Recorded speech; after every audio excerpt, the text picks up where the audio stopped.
Porta con te ovunque Radio Libertà. Scarica la app per smartphone o tablet dal tuo store o dal sito radiolibertà.net. Cosa aspetti?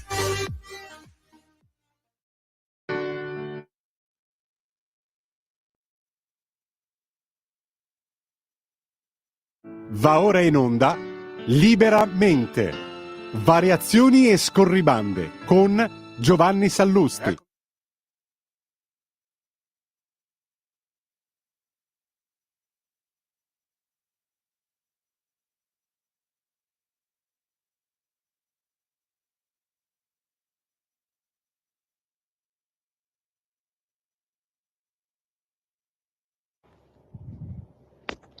Buonasera a tutti e bentornati a Liberamente, variazioni e scorribande qui su Radio Libertà.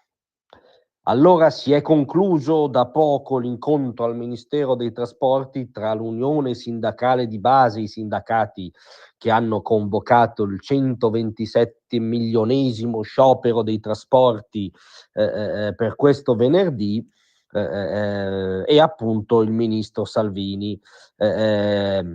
Questi sindacati hanno confermato il grande approccio costruttivo, riformista che caratterizza la loro azione, perché sono andati al tavolo del ministero, hanno detto sostanzialmente non retrocediamo di una virgola dalle nostre posizioni, non siamo qui a fare nessuna trattativa, confermiamo lo sciopero totale per 24 ore per quanto riguarda soprattutto il settore dei trasporti.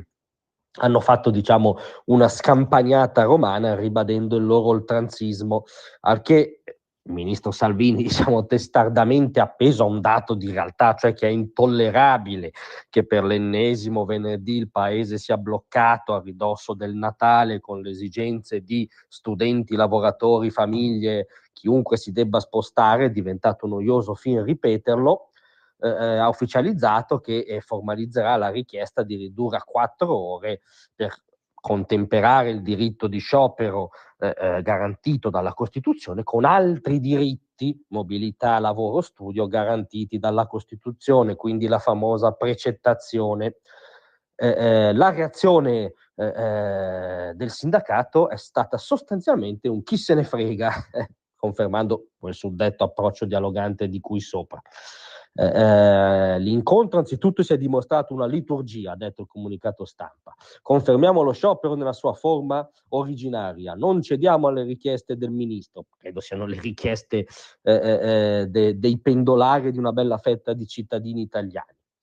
È stata un'occasione per ribadire lo stato del settore, le necessità dei lavoratori di cui dovrebbe occuparsi il ministro, non attaccare il diritto di sciopero, secondo loro.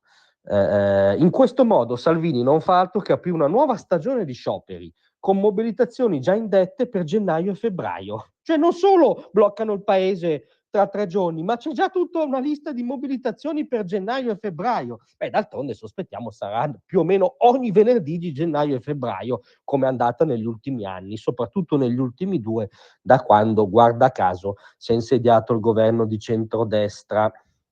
Il 13 dicembre sarà un'occasione per ribadire che sul diritto di sciopero non faremo un passo indietro. Cioè è lo sciopero per lo sciopero ormai, è il meta sciopero. Non c'è in questo comunicato un dato concreto, una rivendicazione reale, misurabile, un accenno a un problema salariale specifico, a una rivendicazione giusta, sbagliata, ma comunque oggetto di trattativa in nome dei lavoratori. No, ormai siamo allo sciopero per lo sciopero. Scioperiamo perché il diritto allo sciopero è inattaccabile, sciopereremo anche a gennaio-febbraio per il diritto di sciopero. Ormai sono, come dire, involuti in una metafisica dello sciopero che col lavoro concreto in carne, ossa e precariato contemporaneo, che riguarda non i lavoratori dipendenti, ricordiamolo, non ha più nulla a che fare. Però insomma non si può neanche sempre cercare lo scontro, è diventato prevedibile anche criticare questa liturgia, per usare le loro parole, dello sciopero. Insomma avranno le loro, ci sarà statisticamente anche una mole di ragioni dal loro punto di vista, non possiamo passare il tempo ad attaccare il sindacato. Vogliamo fare una proposta costruttiva, dare un consiglio non richiesto, ma davvero col cuore in mano e nel loro interesse ai sindacati. Spiazzateci, sorprendeteci, sparigliate completamente. Pensate, annunciate che un venerdì lavorerete. Pensate voi l'effetto anzitutto in termini di comunicazione, cioè si può fare un bel comunicato congiunto, Landini, Bombardieri, tutti i sindacati di base, i Cobas, eccetera, che annunciano che questo venerdì, il venerdì X, lo individuate di comune accordo, non chiederete ai vostri iscritti di scioperare, anzi garantirete tutti i servizi nel trasporto pubblico locale e nazionale. Ma capite che sarebbe una cosa amorosa? Cioè, fidatevi, 2 cosine, non di più, 3 no, ma 2 cosine di comunicazione e giornalismo le so. Siamo veramente all'uomo che morde il cane, cioè sarebbe un effetto sorpresa clamoroso, la notizia sarebbe su tutte le prime pagine. Ormai il venerdì di sciopero passa via, con ovviamente l'irritazione nella giornata di chi lo sciopero lo subisce, ma nella bolla mediatica ormai passa via perché ormai è una non notizia, è il cane che morde l'uomo. Invertite i fattori, annunciate un venerdì in cui lavorerete, ma davvero c'è il rischio che la notizia defraghi, esca dal paese, potrebbe essere ripresa dalle agenzie internazionali, dai siti internazionali, potrebbe finire sulla prima del New York Times per l'enormità della notizia. Cioè c'è un venerdì in cui in Italia non si sciopera.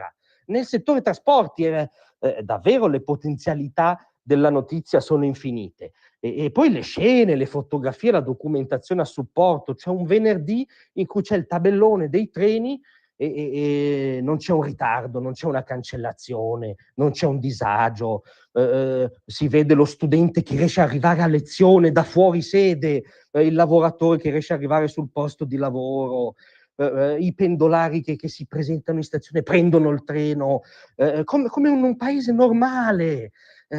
Sarebbe veramente, sarebbe da allestire un book fotografico e sarebbe un'operazione simpatia devastante, il sindacato unito con i cittadini e con gli utenti, perché non fa battaglie ideologiche, siamo tutti interessati al lavoro, allo sviluppo del paese, magari diffondete materiale in quella giornata, informate sulle vostre ragioni, ma intanto per un venerdì lavorate.